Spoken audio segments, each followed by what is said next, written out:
ሰላም ጤና ይስጥልን ውድ የአሮማ ሚዲያ ቤተሰቦቻችን፣ የሰዓቱን ዜናዎች እንደሚከተለው እናቀርባለን። አብራችሁን ቆዩ። በሶሪያ በሚገኘው የአሜሪካ ጦር ማዘዣ ላይ ጥቃት መድረሱን ፕሬዚዳንት ዶናልድ ትራምፕ አስታወቁ። የአይኤስኤስ አባል እንደሆነ የተጠረጠረው ግለሰብ 2 የአሜሪካ ወታደሮችና የአንድ ሶሪያ አስተርጓሚን ተኩሶ መግደሉ ተገልጿል። ሌሎች 3 የአሜሪካ ወታደሮችና የሶሪያ ኃይል አባላት ቆስለዋልም ነው የተባለው። በታሪካዊቷ ፓሊሜራ በአሜሪካ ወታደሮች ላይ የደረሰው ጥቃት የሚያስቆጭ ነው ሲሉ የተናገሩት ትራምፕ ጉዳዩ አደገኛ መሆኑን ትሩዝ በተባለ ማህበራዊ ገጻቸው ላይ አስፍረዋል። ከጥቃቱ በኋላ ለሶሪያ ጊዜያዊ ፕሬዚዳንት አህመድ አልሻራ ስልክ ደውለው እንደተበሳጩ በመግለጽ ጉዳዩ ለሶሪያ አሳሳቢ ነው ሲሉ አክለዋል። ለተሰዉት ጀግኖች ጸሎት እናደርጋለን፣ በዚህም ጥቃት እጃቸው ያለበት ሁሉ ዋጋቸውን ያገኛሉም ብለዋል። ፕሬዚዳንት ትራምፕ ለዚህ ክስተት ዋሽንግተን ጠንካራ ምላሽ ይኖራታል ሲሉ አስጠንቅቀዋል። ጥቃት ያደረሰው የአይኤስ አባል ነው ቢባል ከአይኤስ ቡድን በኩል ግን ጥቃቱን አስመልክቶ የተሰጠ ማስተባበያ የለም። ፕሬዚዳንት ትራምፕና የሶሪያ አቻቸው አህመድ አልሻራ ባለፈው ወር በዋይት ሀውስ መገናኘታቸው ይታወሳል። የሆሮ ጉድሩ ወለጋ ሀገረ ስብከት ዋና ስራ አስኪያጅ በታጣቂዎች ተገደሉ። የህዳር ጽዮን ማርያም በዓል በሆሮ ጉድሩ ወለጋ ሀገረ ስብከት ስር በምትገኘው በሀረቶ ማርያም በዓሉን አክብረው ሲመለሱ ሻምቡ ከተማ መዳረሻ ሲደርሱ መልአከ ኤዶም ቀሲስ ዱጉማና በርካታ የሀገረ ስብከቱ ሰራተኞችና ወጣቶች የማህበራት አገልጋዮች በታጣቂዎች ተወስደው የቆዩ ሲሆን ሌሎቹ ተፈተው ቆይተው ወደ ቤተሰቦቻቸው የተመለሱ ሲሆን በትናንትናው ዕለት የሀገረ ስብከቱ ዋና ስራ አስኪያጅ መልአከ ኤዶም ቀሲስ ዱጉማ ኡፋና የሰብከተ ወንጌል አገልጋይ የሆኑት ቀሲስ ደሳለኝ ነሞምሳ በህገወጥ ታጣቂዎች መገደላቸው ተገልጿል።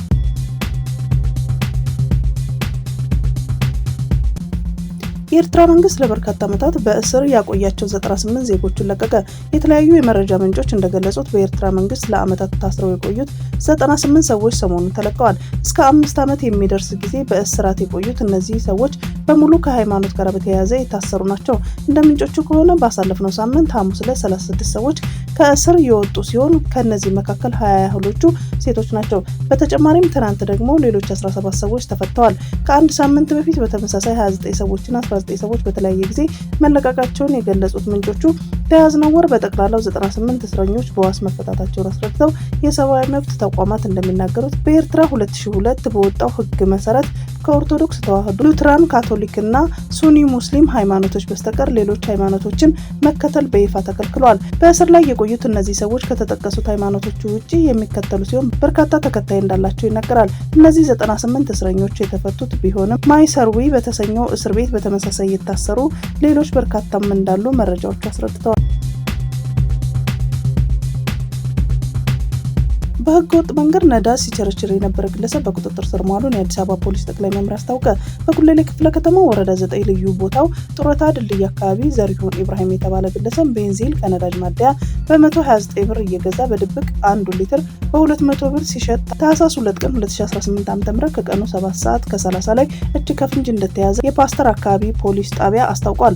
ግለሰቡ የህንፃ መሳሪያ መሸጫ ሱቅ ያለው ሲሆን 4 በባለ 20 እና በባለ 25 ሊትር 6 ጀሪካን እንዲሁም ለችርቻሮ የተዘጋጀ 23 ባለ 2 ሊትር ቤንዚን በእናቱ ቤት አስቀምጦ እንደተገኘ ፖሊስ ገልጿል። የነዳጅ ግብይት በህገ ወጥ መፈጸም የህግ ተጠያቂነት የሚያስከትል ድርጊት እንደሆነና ነዳጅ በቀላሉ የሚቀጣጠል በመሆኑ ከማደያ ውጪ ማከማቸት ለአደጋ የሚያጋልጥ በመሆኑ ጥንቃቄ ሊደረግ እንደሚገባ የአዲስ አበባ ፖሊስ ጠቅላይ መምሪያ መልእክቱን አስተላልፏል።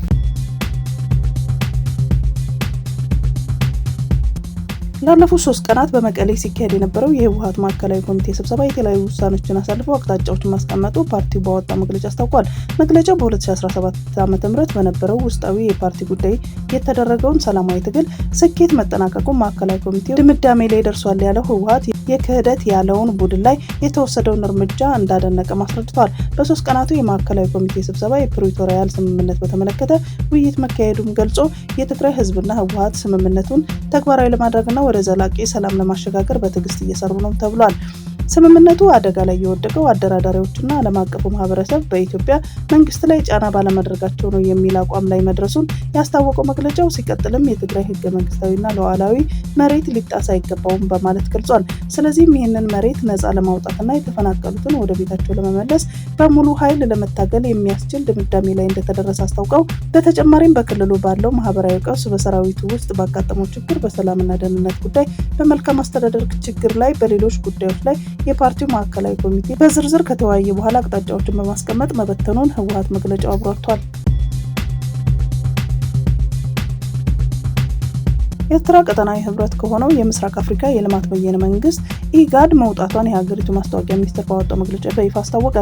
አስመራ ለኢጋድ ዋና ጸሐፊ በላካቸው መልእክት ለውሳኔው መነሻ የሆነው ተቋሙ የተጣለበትን ኃላፊነት ለመወጣት ለረጅም ጊዜ የዘለቀ ድክመት በማሳየቱና በቀጠናው ጉዳዮች ላይ በሚጫወተው ጎጂ ሚና መሆኑን ገልጻለች። ኤርትራ እንደ አውሮፓውያን አቆጣጠር በ1993 ኢጋድ እንደገና ሲዋቀር ለቀጠናዊ ሰላምና መረጋጋት እንዲሁም ለኢኮኖሚ ትስስር መጠናከር እንደ ዋና መሳሪያ ሆኖ የሚያገለግል ተቋምን ለመገንባት ከሌሎች አባል ሀገራት ጋር በመስራት ወሳኝ ሚና እንደተጫወተችም አስታውሳለች። ይሁን እንጂ መግለጫው በሂደትና በተለይም ከ2005 ጀምሮ የቀጠናው ህዝቦች ተስፋና ፍላጎት ከማሳካት ይልቅ በተወሰኑ አባል ሀገራት በተለይ በኤርትራ ላይ እንደ መጠቀሚያ መሳሪያ በመሆን ጎጂ ሚና ተጫውተዋል ብለዋል።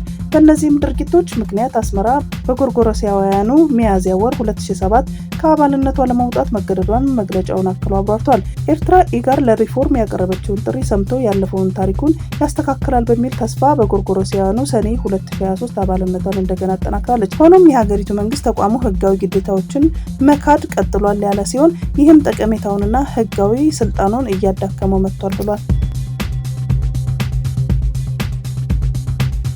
የተባበሩት መንግስታት ድርጅት ዋና ጸሐፊ አንቶኒዮ ጉተሬስ ለኢትዮጵያና ኤርትራ ከአልጀርሱ ስምምነት መከበር ያለባቸው ቁርጠኝነት በድጋሚ እንዲያሳዩ ጥሪ ያደረጉ። ጉተሬስ ይህንን ጥሪ ያደረጉት የአልጀርሱ ስምምነት የተፈረመበትን 25ኛ ዓመት አስመልክተው በቃል አቀባያቸው ስቲፋኒ ጁዳሪክ በኩል ትናንት ባወጡት መግለጫ ጉተሬስ በሁለቱ ሀገራት መካከል በአሁኑ ወቅት የተፈጠረው አዲስ ውጥረት ቀጠናዊ ሰላምን ሊያውክ ይችላል በማለት አስጠንቅቀዋል። የአልጀርሱ ስምምነት የሁለቱ ሀገራት ድንበር ለማካለል ማዕቀፍ ያስቀመጠና ለሀገሪቱ ሉዓላዊነትና ግዛት አንድነት መከበር መሰረታዊ መርሆችን በድጋሚ ያረጋገጠ መሆኑንም ጉተሬስ ጠቅሰዋል። ተመድ ለአልጀርሱ ስምምነት ጠንካራ ድጋፍ እንዳለው የገለጹት ጉተሬስ የሁለቱ ሀገራት መሪዎች ከ7 ዓመታት በፊት ለሰላም ያላቸውን ቁርጠኝነት በስምምነት ማረጋገጣቸውን አስታውሰዋል። ጉተሬስ አያይዘውም ኢትዮጵያና ኤርትራ ከቀጠናዊ ዓለም አቀፍ አጋሮች ጋር በመተባበር ሁሉንም ተጠቃሚ የሚያደርግ የልማት ትብብር እንዲያካሂዱም ጠይቀዋል። አሜሪካ ለኢትዮጵያ ዜጎች ሰጥታ የነበረውን የጊዜያዊ ከለላ መብት አንስታለች። የአሜሪካ የሀገር ውስጥ ደህንነት ቢሮ ኃላፊ ክሪስቲና ዮም ለኢትዮጵያ ተሰጥቶ የነበረውን የጊዜያዊ ከለላ መብት መነሳቱን አስታውቀዋል። አሜሪካ በጦርነት፣ በተፈጥሮ አደጋ ወይም በሌሎች ምክንያቶች ወደ ሀገራቸው መመለስ ለማይችሉ ዜጎች ጊዜያዊ ከለላ ትሰጥ የነበረ ሲሆን ኢትዮጵያም ይሄው መብት ነበራት። አሜሪካ ከ1990ዎቹ ጀምሮ ከሀገሯ የሚኖሩ የሌሎች ሀገራት ዜጎች ጦርነትን ጨምሮ በአንዳንድ ምክንያቶች ወደ መጡበት ሀገር መመለስ ለማይችሉ ሰዎች ይህንን ከለላ መስጠት ጀምራ ነበር። ይህ ከለላ የሚሰጣቸው ዜጎችም የሀገራቸው ሁኔታ እስኪሻሻል በአሜሪካ የመኖርና የመስራት መብት ሲሰጣቸው ከአሜሪካ ከመባረር ይጠበቁ ነበር። አሜሪካ በኢትዮጵያ ያለውን ሁኔታ ወደ ኢትዮጵያ የሚመልሱ ግለሰቦች ደህንነት ላይ ስጋት አይፈጥርም ያለች ሲሆን በዚህም የተነሳ ይኸውም ከለላ መነሳቱን ማስታወቃለች። አሜሪካ ሌሎች በአሜሪካ ለመቆየት ህጋዊ መሰረት ካላቸው ኢትዮጵያውያን ውጪ የኢትዮጵያ ዜጎች በ60 ቀናት ከሀገሯ እንዲወጡ አሳስባለች። ቀድሞው ከአሜሪካ ለሚወጡ የትኬት ወጪያቸውን እንደሚሸፈን $1000 ጉርሻ እንደሚሰጥና ለወደፊቱም ህጋዊ የኢሚግሬሽን እድል እንዲኖራቸውም ገልጻለች። ከፈረንጆቹ የካቲት 13 በኋላ ከለላው እንደሚያበቃ ተገልጾ ከለላው በአሜሪካ የሚኖር ኢትዮጵያዊ ዜጋ እንደምታስርና ከሀገር እንደምታባረር ማስጠንቀቃለች። አሜሪካ ከሳምንታት በፊት ተመሳሳይ ከለላ የነበራቸውን የደቡብ ሱዳን ዜጎችን መብት አንስታለች።